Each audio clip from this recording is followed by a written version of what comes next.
새정치민주연합 의원들이 청년들과 함께 청년 일자리 법안에 대한 논의를 나눴습니다. 오늘로 막을 내린 정책 엑스포의 일환이었는데요. 어떤 이야기가 오갔는지 살펴봤습니다. 강신혜 기자입니다. 여기 있어요. 새정치민주연합 의원들이 청년들과 소통하는 자리를 가졌습니다.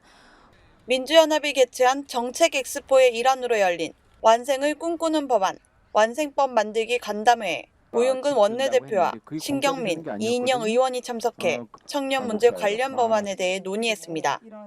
안다면 우리가 낸 법안은 무조건 이게 통과시켜야 돼요.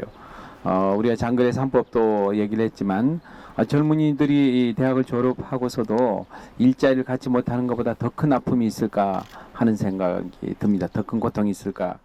묻지마 채용금지법과 생존임금법이 청년들 사이에서 시급히 통과해야 할 법안으로 꼽혔습니다.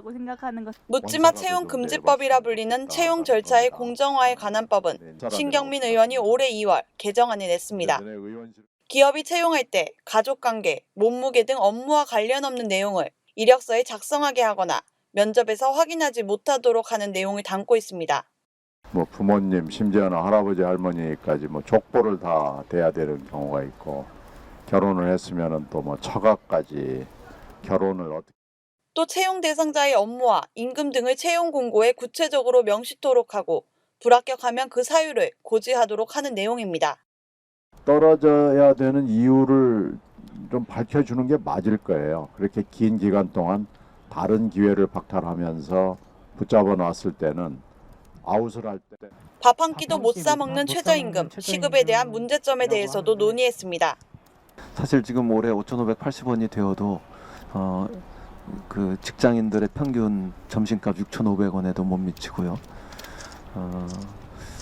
그 한 달 다 일해봐야 한 114만 원, 116만 원 이런 정도밖에 안 되고 그걸 가지고 청년들이 생존임금법이라 이름 붙인 최저임금법은 이인영 의원이 주장하는 최저임금 수준을 말합니다.